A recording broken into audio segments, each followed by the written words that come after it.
Hi everybody, it's Kathy here from Kathy Loves to Scrap, and I'm coming to you from down under today, and we're joining in on the Messy Made Let's Get Messy haul.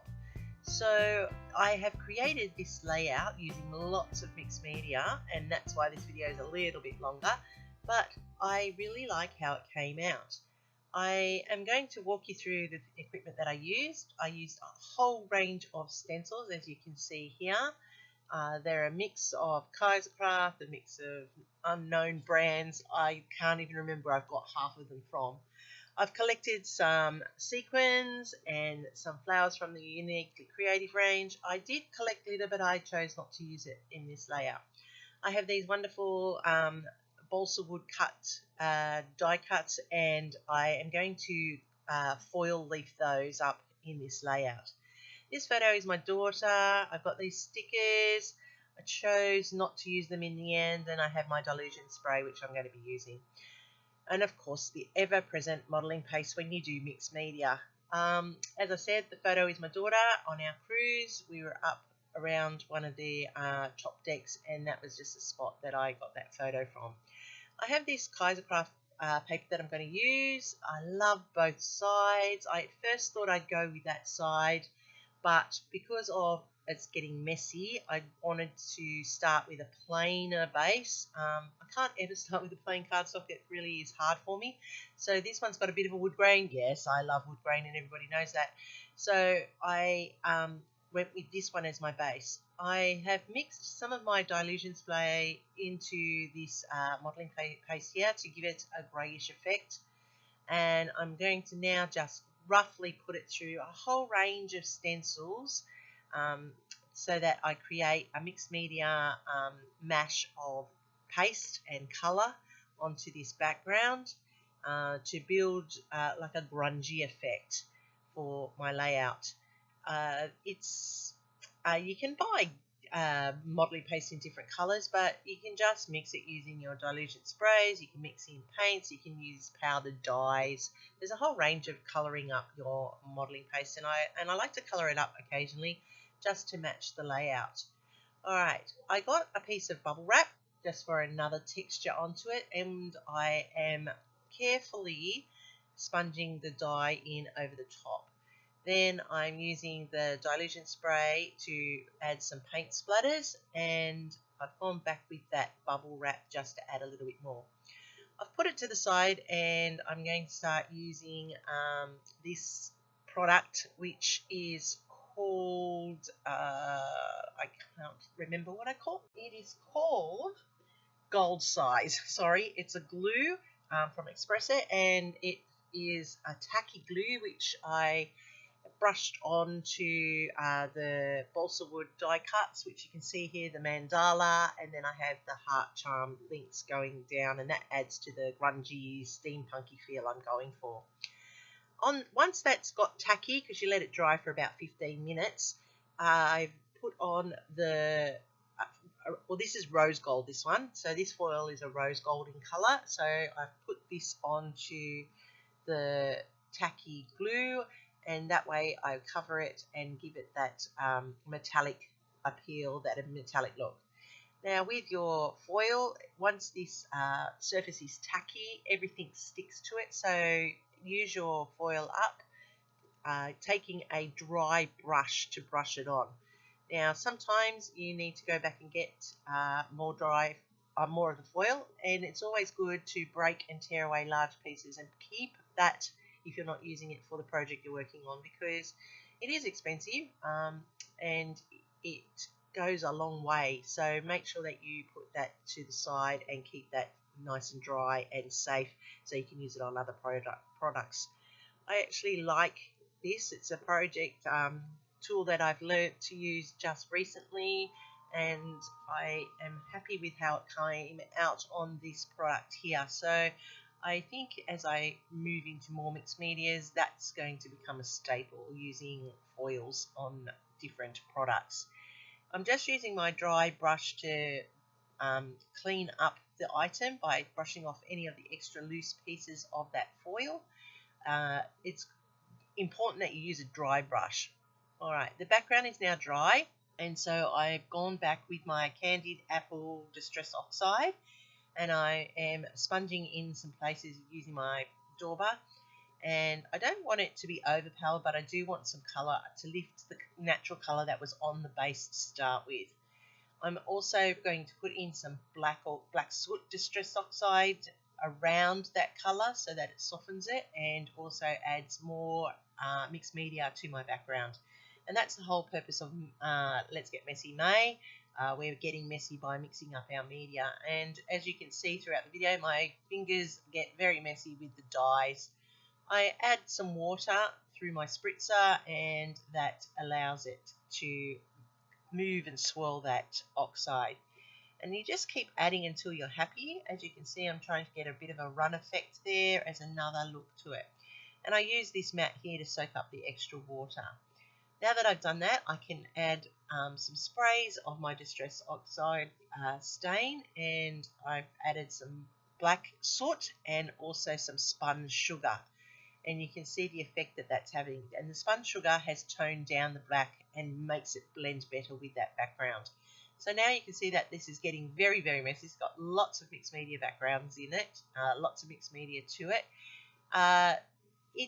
It would be lovely that it would be done this fast in a layout, but in real time it takes a long time between the layers to dry, and I like to dry them naturally. This here I've got Just Chillin', and because we call our daughter Lil Chill, and so I thought this was a perfect title. I've sprayed it with the black soot distress oxide, and I've put in some spun sugar over the top to give it a stippled effect, and that ties in nicely with all of the mixed media. So that's where the mixed media and the messy part of my layout stops, and now I'm going to build it up. I'm going to layer up my photo with multiples of this paper. It's double-sided. I like the fact that it's got the pink on the one side, which is the main staple color, and the black, which is what I was picking up on the second side. And I'm just tearing the edges roughly. They're not perfectly torn, they're just roughly torn, and that allows for a layered distressed look to the backing behind my photos. As you can see, I've also pulled in some other cardstock, which I'm going to create a rough tag, and I'm using my nails to rough up the edge. That's okay. I could use a distress tool if you wanted, but I'm using my nails just to give it that cool, rough look to it. And I'm making the two different tags. The nails sit in behind the photo, and that adds some more interest for the layout. I used the Distress Oxide there, the black soot, just to frame up that tag so it'll lift it off that busy background. And I'm going to add this stamp in just to add some more mixed media across the layout and just add some more interest and drag the eye around. And that's another technique that I don't use very often, and I probably should, and I like how this is coming together nicely. So I'm using this black and gold bit here, and I'm tearing the edges to give that distress effect, as I need to layer it up a little bit more. So that goes there, and now that I'm happy with all my layers, I can bring the layout back and work on it. Now I have got spaces there, and I liked the stamp effect on that tag, so I'm going to carry it over into the layout just a little bit here and there, and that's just adding a little bit more detail into that background and drawing the ties across the whole platform. I have distressed the edges of this layout now, and I have laid it on a 1-inch black frame so that it pops and adds to the overall effect. You can see that in two places I've torn at the top and over to the side and put the black and white striped paper underneath to be a peekaboo and reveal, and that also adds more interest to the layout. So I've just brought in my photos which I had layered, and I've put down that mandala, and I'm just playing around with it to get the best spot for it to fit.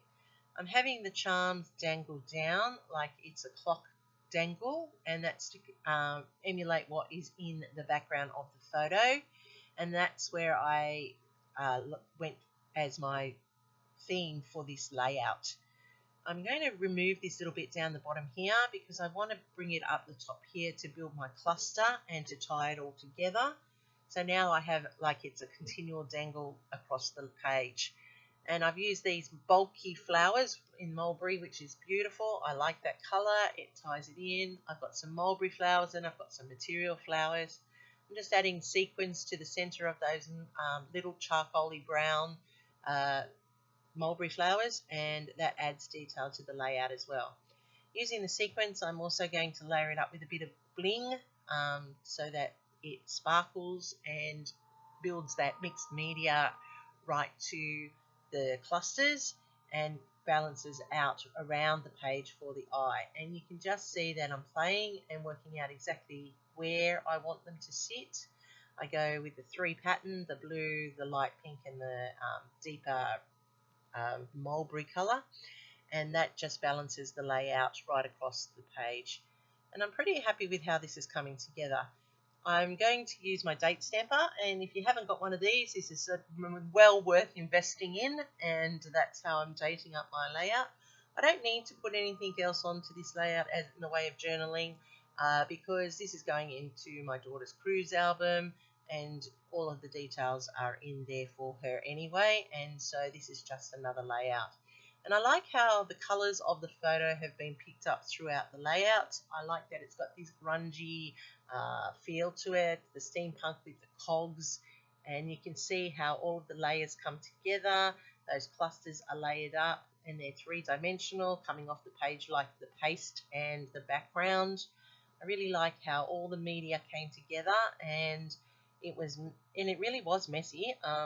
I got ink everywhere, I got modelling paste everywhere. You can see my hands are stained from it, so I actually enjoyed working with all the different media to produce this layout. So it is part of the May Let's Get Messy Hop. You can check out the playlist below for all the people who are playing along. Make sure you have a go yourself. If there's anything that you like here, make sure you take a snapshot and have a go. Best thing about mixed media, there are no wrongs. Everybody can do it. It's just being confident enough to have a go, and it just takes practice, and I'm not great at it. I just play with it until I'm happy with the result, and as you can see, this has come together quite nicely. Remember, I'm Kathy from Kathy Loves to Scrap, and I'm saying hi from down under.